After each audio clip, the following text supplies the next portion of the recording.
झारखंड मुक्ति मोर्चा को बाबूलाल फोबिया हो गया है। यानी बाबूलाल जी का डर उनको सोते जागते खाते पीते हर समय उनको बाबूलाल जी ही सपने में और यथार्थ में नजर आते हैं।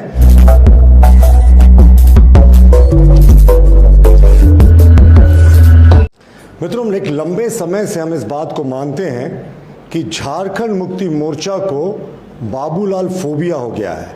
यानी बाबूलाल जी का डर उनको सोते जागते खाते पीते हर समय उनको बाबूलाल जी ही सपने में और यथार्थ में नजर आते हैं और इसलिए येन केन प्रक्रियन उनको वो परेशान करके रखना चाहते हैं। पर वो भूल जाते हैं कि ऐसे परेशानियों से हमारे प्रदेश के पहले मुख्यमंत्री कतई नहीं डरने वाले।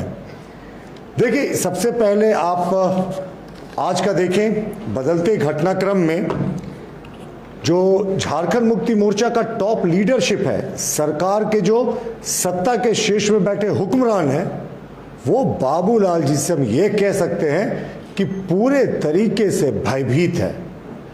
इसलिए उनको इतने 2.5 वर्ष का समय बीत जाने के बावजूद आज तक ना तो भाजपा के विधायक के रूप में मान्यता दी गई और न ही उनको आज तक विधायक दल के नेता, तो हम लोगों ने उन्हें चुना, लेकिन विपक्ष के नेता के रूप में मान्यता देने का ये साहस नहीं जुटा पाए।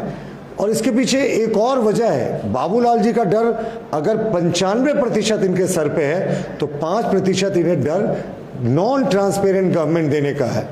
विपक्ष के नेता नहीं होने के कारण लोकायुक्त जैसी संस्थाएं में नियुक्ति नहीं हो पाई है, सूचना आयोग में नियुक्ति नहीं हो पा रही है।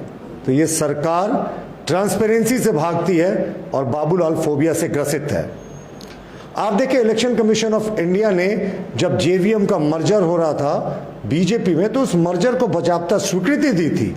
जेवीएम के सिंबल को फ्रीज कर लिया गया था और जेवीएम का अस्तित्व समाप्त हो गया था और पूरी पार्टी का मर्जर जो है उस समय भारतीय जनता पार्टी में हो गया था।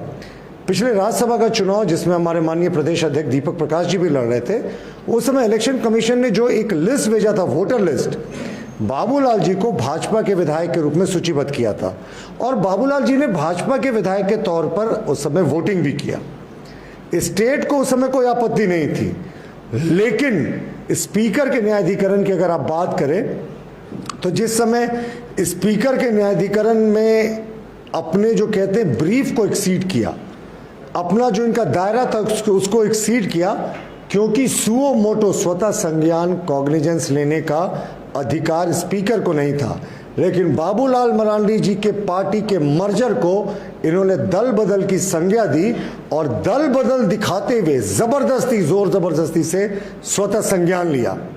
और उस समय माननीय मुख्यमंत्री जी ने क्या कहा था, आपको अच्छे से याद होगा।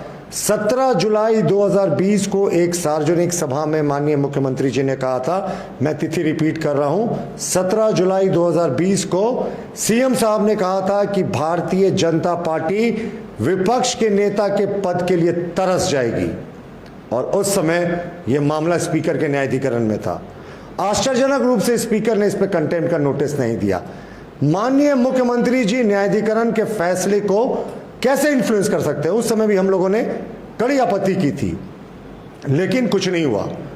और आज वही हो रहा है जो 17 जुलाई 2020 को हेमंत सोरेन ने कहा था कि बाबूलाल मरांडी जी को हम विपक्ष के नेता का जो पद है वो नहीं स्वीकार करने देंगे। लेकिन समय का चक्र देखिए, जिस व्यक्ति ने आज से लगभग 2 वर्ष पूर्व कहा था कि हम बाबूलाल जी को प्रतिपक्ष का नेता नहीं बनने देंगे, आज वो सत्ता पक्ष के नेता के पद पर बने रहने के लिए हाथ पैर मार रहे हैं और ऐसा उनको प्रतीत हो रहा है कि वो एक डूबती नाव पर सवार हैं जो कभी भी डूब सकता है।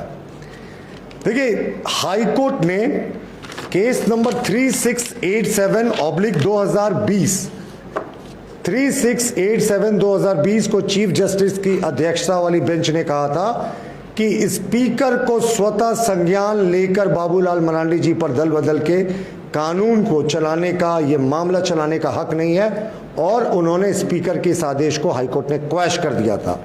नॉर्मली अदालतें जो विधानसभा हैं उनके कार्यक्षेत्र में इंटरफेयर नहीं करती, लेकिन हाईकोर्ट ने इसे रेयरेस्ट ऑफ रेयर केस माना था और कहा था कि ये न्याय नहीं हो रहा बाबूलाल जी के साथ और स्वतः संज्ञान लेने का अधिकार स्पीकर को नहीं है।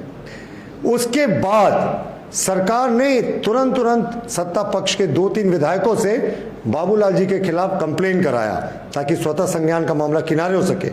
उस समय ये भूल गए थे कि जो समय सीमा होती है जिसके भीतर इस याचिका को दायर किया जाता है वो ये पार कर चुके थे।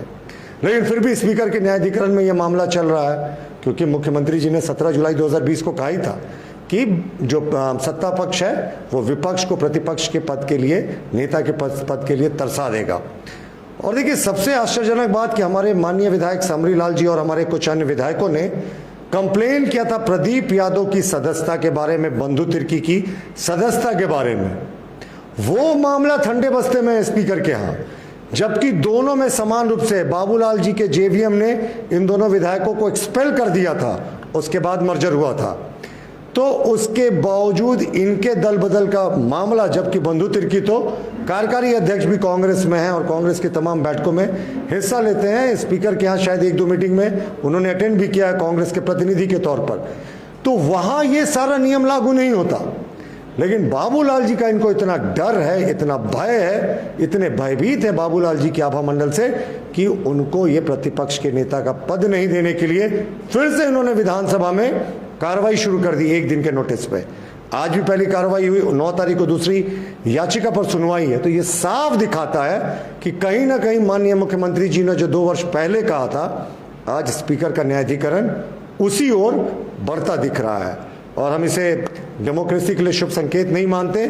समरी लाल जी ने जो पिटीशन दाखिल किया था, भाजपा के जो विधायकों ने जो पिटीशन दाखिल किया था, उस पर क्या हुआ, उसको स्पीकर ने ठंडे बस्ते में क्यों डाल दिया, जबकि दोनों में लगभग समान रूप के आरोप थे।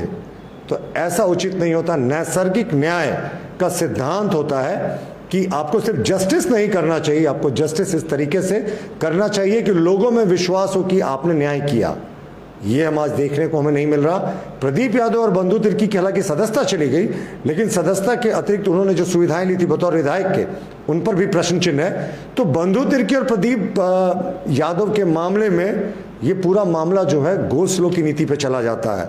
लेकिन बाबूलाल मरांडी जी के मामले को सुपरफास्ट करके कहीं ना कहीं ये सरकार, माननीय मुख्यमंत्री जी और इनके तमाम झारखंड मुक्ति मोर्चा का शीर्ष नेतृत्व यह सिद्ध कर रहा है, यह दिखा रहा है कि उनको बाबूलाल जी का इतना भय सता रहा है, आने वाले समय का इतना भय सता रहा है कि वो किसी हद तक जा सकते हैं। धन्यवाद।